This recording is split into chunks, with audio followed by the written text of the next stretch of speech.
Thanks for joining us on the Week in Review. I'm Paris Schutz. Week one of the Brandon Johnson administration at City Hall draws to a close.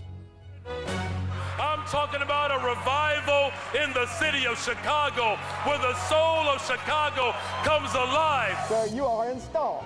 New Mayor Brandon Johnson promises collaborative approach and issues a flurry of executive orders on his first week as Chicago's 57th mayor. The challenges come fast and furious, starting with Chicago's migrant crisis and finding a solution to overcrowded shelters. Meanwhile, Johnson mum as progressive allies go big in $12 billion new tax and spending cut proposal. State lawmakers keep budget specifics close to the vest as deadline fast approaches in Springfield. Smart, outgoing, beautiful, witty, loyal. And fallen 24-year-old CPD officer Ariana Preston remembered as a ray of light who aspired to one day lead the department. Now on to our Week in Review panel. Joining us are Greg Pratt of the Chicago Tribune, Sarah Schulte of ABC 7 Chicago, Eric Rung of WGN-TV News, and Ray Long of the Chicago Tribune. Welcome all of you. Glad to have you here on this Friday evening. Let's get right to it. Greg Pratt, it seems like Brandon Johnson didn't even have a 3-hour honeymoon before Alderman Silvana Tabares, calls him to task for his inauguration speech comments comparing the Adam Toledo and Ariana Preston situations. Why was that so controversial? Well, they're just people who feel very strongly and that law enforcement doesn't get its fair shake, and that, you know, putting Adam Toledo and the officer in the same sentence is wrong. But his broader point was about humanity. It was about what, you know, they're both human beings who suffered immense losses, and both are tragedies, and they're different circumstances in some ways. But I think that, you know, sometimes people take fault with you for being too aspirational. Certainly, you know, different tragedies, part of the same overall tragedy of gun violence in the city of Chicago. And then meanwhile, Ray Long, his floor leader, Carlos Ramirez Rosa, throws shade at the Lightfoot administration, saying she kind of stuck the middle finger up at the incoming administration. Johnson saying, not really. What's Alderman Rosa trying to do here, stir up the pot? Well, why not stir up the pot, right? It's Chicago, throw a few things around, let's get things rolling. It's a not rough and tumble world. But I just think that to pick up on what Greg was saying there too, not to change it too much, but I think the Toledo situation also brought out a piece of humanity that we all had to have, and I thought it was odd that Brandon Johnson, bringing that out, supposedly such a great communicator, didn't really connect the dots for everybody and left an opportunity for these fissures to happen. And so I think there are a lot of different things that are happening here, and he's going to find out real quickly. Well, there's a lot of folks that are just they're upset that he's mayor, and they don't even want to give him a chance right away. And other folks are like, no, you got to give the guy a chance. Right. Eric, you wanted to jump in here? Yeah, I mean, the one thing that he had during the campaign was he did not have the support of the police department at all. And for that comment to come out, I understand the point of the humanity of it. They're both human beings. They both have people that love them. Yet when you're in that situation, I think you have all these police officers that already don't like you, and now you're comparing an officer-involved shooting to an officer that died in the line of duty. And I think that just continues to rub the Chicago Police Department the wrong way. It certainly did, although he did go on in that inauguration speech to say more about Ariana Preston. But go ahead, Sarah. Yeah, I mean, the context he was using, they were really talking about families, their families. Right. These are two families that are suffering from violence. Right. And that was really the context. But, you know, it's also the wrong case. I think Adam Toledo is the wrong officer-involved shooting to use as an example. I think he used it because it happened on Lori Lightfoot's watch, and so did Preston. But it is the wrong case to compare. It wasn't an egregious. No, I mean, it was, we all know Adam Toledo, you know, tossed a gun right at the last minute before he was Certainly killed. a sad situation, but maybe not the most egregious example of alleged police misconduct. Sarah, you followed Johnson around this week. What stood out in week one of this new administration? Whoops. Eric's phone. It might be a source, Eric. Yeah. My apologies. Maybe it's the mayor. I think what stood out was something that really wasn't that surprising, and I think that a lot of people are still waiting for more detail from Brandon Johnson. He really had very little detail during the campaign, and then during the transition period, everyone was really pushing for him to have a little bit more detail on a migrant plan, on a public safety plan. He even told us that he would have a public safety plan at 12:01 a.m. on Monday. Still doesn't have a plan. Was just told today by City Hall that they're not going to have a detailed public safety plan until after Memorial Day. For the plan for the whole summer. So usually that speech comes before Memorial Day. Yes. There's always like right. the pre-Memorial Day mayoral public but, safety everyone's speech. kind of saying, well, give him so even Alderman Brian Hopkins, who supported Paul Vallis, was saying today, give him some time. They've got so many people to hire. You got to give him some slack. Blah blah blah. But I do think it didn't come as a surprise. But I think that I was surprised that even on this week, there wasn't some type of more of a plan, especially on migrants. And there's a new interim superintendent taking place, Fred Waller. There's not really much detail, Greg Pratt, on his migrant plan, how to deal with the overcrowding in the migrant shelters. That was one of his first official acts, was to go visit Piotrowski Park in Little Village. But do you know any more about how he's going to expand capacity here for folks? No, and one of the differences between him and Mayor Lightfoot's first days is he walks into a real crisis. The migrant situation is a major crisis. This is going to last with us. There's no good answers. It's going to be a struggle to find money and space. And then you have all this opposition in the black community, which I was with him in Piotrowski Park, and he brought up the fact, he's like, let's just name it, we have this problem where we have to make sure that people who have already been here don't feel like they're being left out. So he's walking into a lot of crises. He's not really giving clear answers to these yet, and of course there's a certain amount of grace you got to give somebody when they're just starting a job like this, but there's also some stuff that's like, well, where are you on this? Where are you on this staff? Where are you on these positions? And the grace runs out pretty quickly. And meanwhile, there's some progressive allies of Brandon Johnson, Eric, that put forth this kind of massive plan to bring in $12 billion of new revenue with some spending cuts to the police department.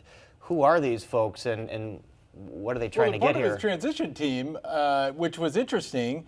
And, as we were kind of discussing a little bit before the show, it's, a lot of the ideas are not anything different than what he said on the campaign trail. But they went big, and they went a lot bigger than even Mayor Johnson did. So the question, I think, is this just to box him in and hold his feet to the fire and say, hey, listen, you said you were going to do these things.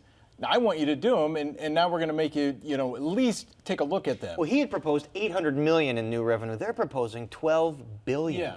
So, maybe this is just hey, we're going to lob this up to you. This is where we want to start. Let's see where you come back and see where we fall in the middle once it gets down to the... And it does put Johnson in a tough position, because a lot of this would have to get done with the help of Springfield, which has shown no appetite on some of this. It would seem impossible to do some of this. Right, they're not going to get $800 million from Springfield, no way. They're lucky if they're going to get any. Brandon Johnson does have allies in Springfield. He starts out with some sort of advocacy down there, as opposed to Lori Lightfoot when she came in with Mike Madigan in charge, and she had to break the ice with him and other lawmakers too.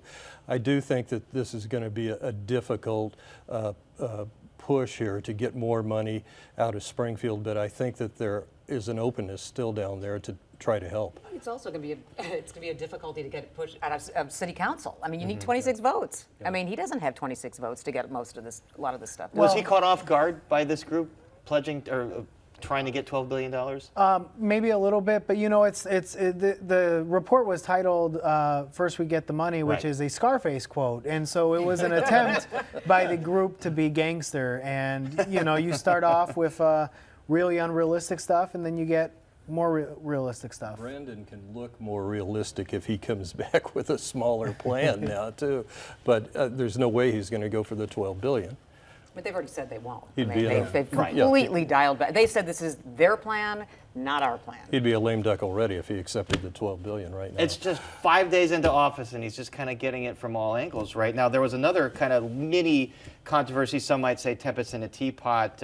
Greg got some grief from conservative editorial boards, Wall Street Journal, Chicago Tribune, about an executive order creating a new deputy mayor for labor relations. So what's the rub here? Well, Mayor Johnson owes his election to progressive labor groups which supported him. He's creating a deputy mayor for labor position. They already have high-level labor relations people. And so the concern is he going to give away the store to all of his allies? It remains to be seen. I always thought it was interesting when you saw Toni Preckwinkle after the 2019 election. She had a massive strike from SEIU, which was her #1 campaign contributor for her mayor's race. Whether or not Mayor Johnson can keep the healthy respect of labor while also not giving them everything they want remains to be seen. It's going to be a really interesting 4 years. Obviously, he's laying down a marker, which is I'm a friend of labor, I'm a super friend of labor, and other people are saying don't forget everyone else. On the other side of that, there's taxpayers, and if you're going to, increase wages or benefits, you got to watch out for how much that's going to cost. But we also don't know who that person's going to be, correct? I mean, the labor relations person, has that person been named yet? No. No, so that all So depends. just a new this position. could end up being somebody who's not so pro-labor. That would be I surprising. doubt It that. would be surprising, I highly but you doubt don't know. that. I mean, Anything's possible. Let's Right. talk about a tragic story this week. Ariana Preston laid to rest. Eric, you were there. I mean, I remember hearing her sisters and her mother just crying. Obviously, why wouldn't they? It's a tragic situation. We learned that she had been accepted to the FBI and she wanted to be superintendent one day. You know what? She probably might have been. I think Lori Lightfoot really nailed it when she said this is the future of Chicago police. These are the kind of people that we want, on the street, on the beats, investigating these crimes. Every story that we heard is that she policed with empathy, but she was also very strong and very strong-willed and did the job the way that it needed to be done. And I think, like I said, Lightfoot really, I think, hit it on the head when she said that about Officer Preston. Was it odd that the former mayor would speak I thought with that the current was- mayor there? I thought that was a little strange. I guess the only reason I didn't think it was that odd is because this did happen during her tenure as mayor. And you could tell, I mean, Lightfoot was choked up Yeah. about it. And And- it wasn't a long period either No. since Right. that happened. And- So I and- think that played into it too. And I thought if there was any tension about it, it was a gracious moment to allow her to speak because she did have so much emotion about it. She gave a great speech. Yeah, no, obviously a lot of genuine emotions and our sympathies with Preston's family. Just a tragic situation, and for the police department too. Let's talk about the budget situation. So the deadline that the Democrats sort of impose on themselves has come and gone. Right. No budget. Right, no surprise either. They're all fighting over more money. They all want more money, and there's a little bit of a shrinking pie because some of the estimates have gone down. But I brought some notes here just to be sure because some of these things are technical, but basically there's a program that is a Medicaid-style program for benefits for immigrants who are 42 and older, and these are people who are in the country without legal permission or who have green cards but haven't completed their 5-year waiting period.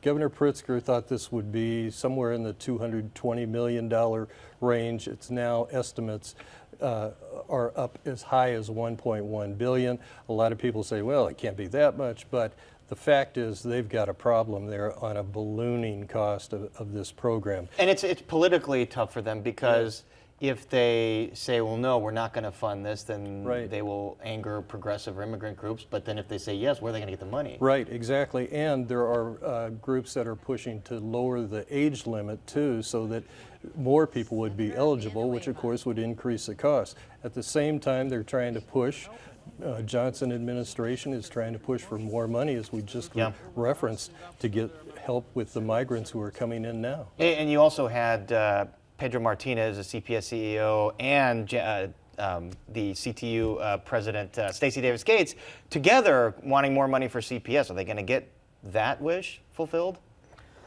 I don't know. I mean, they also probably are down there. Overall, Stacey Davis Gates is also down there trying to, and so is Johnson pushing for the student-based budgeting to have that change as well. I Yeah. think that's Which their would big- result in more money. Right. I think there's more optimism, I think, at City Hall for that than there is for some of the other stuff. Like, I don't think they expect jet fuel. I think they expect some help from Springfield on schools. Maybe not right now, but this year and soon, So we'll see. It is something to see the union president and the CPS head down there together. It's a new day. We'll see how long that lasts. No, that's exactly what I was thinking. Oh, let's talk about another hot button issue. Tempers flared over a bathroom bill that passed both chambers. Take a look. Why on earth would any lady want a dude in their bathroom? I'm telling you right now, if a guy walks in there, I'm gonna beat the living piss out of him. So if you do not want to go in that particular bathroom, then just don't freaking do it. If you have a mother, a father, brothers, sisters, someone of the opposite gender, you have already been using a gender-neutral bathroom. All right, so what is all this sort of controversy about? What are the specifics of this bill? Yeah, basically they're allowing things. This is a permissive bill to set up some ground rules that allow you to set up restrooms that are gender neutral. And just the idea of the possibility of it has obviously set off some nerves down in Springfield. And it's one of those deals that you're going to have fights over at any time, at any level of government. It's playing into sort of that national culture war. We already have gender-neutral single bathrooms. So the reason why this is so controversial, because we're talking about multiple stalls that people, that both genders would use. So that's a. But it's not mandating; it's allowing it. It's allowing. If a business wants to do it, they can do it. Business, exactly. Yeah. So they couldn't do it to this point? Well, I guess you could. I don't know that there's a law that disallows that. And who's going to police that, too? Right. I think that's what has them riled up. The idea that some old guy goes into the bathroom after your young daughter is what is the tension point here that has the Republicans riled up in Springfield. All right, so we talked about the budget. What are the other hot button issues that are getting debated that are going to pass? Well, we've got a variety of things down there, but the focus now is on the budget, because the budget has to be done where you have a Madigan Rauner standoff and everything goes bluey. You have a standoff with Democrats having supermajority in power. Yeah, you wouldn't think they're going to have a standoff with each other. Yeah, and it's really kind of crazy. This is a false deadline that they had on Friday that they set up for themselves, and the real deadline is May 31st. But since they both have supermajorities, they can both blow through that deadline and pass anything they want to. So they've got time to come up with agreements. They've got time to find money if they can for migrants. They've got time to find money for school if they can. But it's going to have to be something that results in somebody being willing to say, no, you can't have everything because we don't have enough money. But they did find time to, pass a commission to change the state flag. That was really important. Yeah, that was really interesting. What was wrong with the old state flag? That's what I'm trying to think. They said it wasn't flashy enough, and people weren't flying it enough, and that's why they wanted this commission. And that's not necessarily, from my understanding, it's not saying we are definitely getting a new flag. No, it's just to look into it. Right. It just blows my mind what people spend their time thinking about. Yeah, and also, well, we have like the state fruit, the state plant, the state bug. Insect. Yeah, exactly. The state dance is a square dance. I didn't know that. I can regale you with Cook County, the Commissioner Tobolsky, who eventually got indicted and got into some trouble, wanted to pass an ordinance to mandate lunch periods during county board meetings, and you're like, come on, guys, we have real problems. There are some real problems. Well, they didn't tackle ethics. That is the big... After the big, the conviction of the ComEd 4. Right. It's just incomprehensible. They all know what needs to be done. There is a variety of things to tighten up and will make a difference, but they just can't do it. They will end up passing something like contribution limits and then put loopholes in it. But you know what? It doesn't seem like they'll pay a political price for it. It doesn't seem like the general public is paying attention to what ethics response that lawmakers will have to the ComEd situation. Well, I think you're right there, and that's the public needing to pay more attention to their own legislators and see what they're doing. They could read a book about Mike Madigan and how it worked out. I think we have the author right here. What about the issue that comes up every single year, seemingly for the last 30 years, the third airport in Peatone? why is it needed when folks decided you actually don't need a third passenger airport? So now it's going to be cargo? And it actually hasn't been 30 years, it's been 50. It was first mentioned by Mayor Richard J. Daley. You know, it's been tossed around since then. And Jesse Jackson Jr., Congressman Jesse Jackson Jr., this was his big thing too. So, right, so they're changing it and making it into a cargo airport. They insist, some of the South suburban lawmakers insist that they need it because of all the Amazon fulfillment center. There's some other fulfillment centers. But, you know, as a farmer pointed out to me in Piatone, who's not going to sell his land to the state for this airport, he said, you know, if Amazon really wanted an airport, they would make that happen. Wouldn't cost them too much to build their own airport. Or they would be involved in this to make Right. a third airport happen. So, you know, I think the only thing this legislation does really is direct the Department of Transportation to kind of look into it. And Pritzker's really You know? not even 100% on board either. Well, he wants to make sure that there's a need for it. Yeah. You know, that the companies really need the, you know, It seems cargo. like the state's over the years already thrown a lot of money at this Well, whole endeavor. 100 million. And that's huge. I mean, close to 100 million. And not only that, they're continuing to spend money because the land that they bought, they have to pay for security for. And there's actually there have been program directors for this airport, even though it's not even there yet. So there's like a staff, and there's a lot of expenses that are going into this already that the state is paying for. But it's similar to what they were trying to do, was to get passenger airlines to buy in before. They didn't buy in. Now they're trying cargo. It's a different type of approach, but nobody's sure if there's the capacity. All right, well, is anyone sure that the Bears are going to get what they want out of Springfield? It seems like there's momentum. There's momentum for a bill, but it's going to get tabled, it looks like. Right. I mean, I think there was a lot of discussion. There was a lot of hope that it was going to keep moving forward, but it's now stalled, and I think it'll be, you know, retooled and looked at again. I mean, it's definitely not dead, that's for sure. Well, what is this? What would this bill provide them that they want? Well, I think one of the things that they're trying to do is freeze the property taxes, right? They don't want them to go up.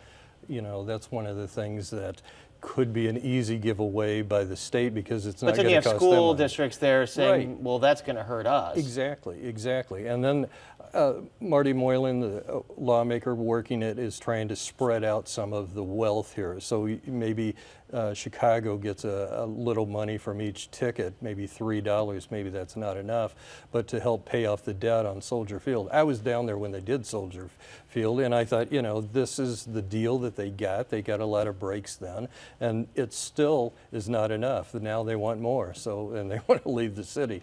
You know, it's one of those things that kind of puts a bad taste in your mouth if you think Still about it hundreds too of hard. millions of dollars to pay on that Soldier Field renovation, Right. which this bill would maybe help with a little bit of assistance. But not completely. And then also, Sarah, we saw some maps emerge about a new Chicago elected school board, 20 districts. Folks seem to not agree on any of this either. What's the takeaway from the maps that have been put out there? Well, just what you said. Folks don't really agree with it, and I think they're going. Are they going back to? Are they starting over on this? I thought they were supposed to be. I think doing they've already that put out yesterday. Didn't they already two put out- drafts. they keep coming out with different drafts on this. The first draft had too many white majority Right, it was not districts. equitable. I know that was the first. And the breakdown is something like 47% Latino in the schools. So then it's 11%. Who's in charge of drawing these maps? Well, Ann Williams is one of the State the representative. People. State Representative Ann Williams is working on it. And the reality is that the latest map had 7 districts black, 7 districts Latino, and the rest white, which would be 6. So the Latinos still feel, if they've got 47% of the students, the greatest part of the students, that they should get more I representation. mean, who would have thunk there would be disagreement when you passed a bill that called for 20 seats on an Right. elected school board, 20 political races, 20 politicians. Meanwhile, there's a law to make gun manufacturers assume more legal risk for murders and shootings. But is something like that really enforceable? Well, it's tough, but I do think one of the provisions in it is interesting because Don Harmon, the Senate president, held up a picture of some marketing on the Senate floor that said, we have J.R. AR-15s now, with a small kid with a lighter gun rather than the AR-15. Well, this is a bill going after the marketing then, That's right? the bill going after the marketing, yeah. Because there's another bill trying to make gun manufacturers liable for some of these murders. I've never seen an instance where it They really may was try to push enforceable. it through, but it may not be constitutional.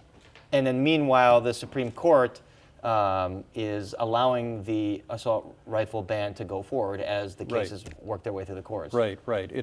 They've tried to challenge it. There's been challenges that have been filed, obviously, and the U.S. Supreme Court is allowing the law to stay in place. It had been blocked for a momentary period, and there were gun sales going crazy during that short few days, but they've now clamped down on it, and as the case plays out. And this case will play out for a long period of time. We are out of time, so our thanks to Greg Pratt, Sarah Schulte, Eric Rung, and Ray Long. We really appreciate you being here, and that is our show for this Friday night. Don't forget, get Chicago Tonight and the Week in Review streamed on Facebook, YouTube, and our website, WTTW.com/news. And join us tonight at 10 for Chicago Tonight, Black Voices. And now for the Week in Review, I'm Paris Schutz. Thank you so much for watching, and have a wonderful weekend. Greg Pratt, there's some rumors now that Wright Junior College on the Northwest Side might be used as a shelter for migrants. Is that what you're hearing? Yeah, Nick Sposado's talking about it. He's angry about it. He's going to hold a meeting about it. He's going to hold a meeting about it where he doesn't want anybody except 38th Ward residents to attend, which I'm not sure that that's going to work out, but that's one of the places they're talking about, and he's worked up. I would assume at that meeting that most of the participants would be opposed to that plan. We don't know. I don't know that there's any community that's been thrilled with the turnout, but certainly this has kind of been a not in my backyard kind of situation. No matter what There's a movement to have faith communities and some. Closed captioning is made possible by Robert A. Clifford and Clifford Law Offices, a Chicago personal injury and wrongful death firm that is proud to recognize its 18 attorneys selected for the 2023 Super Lawyers List.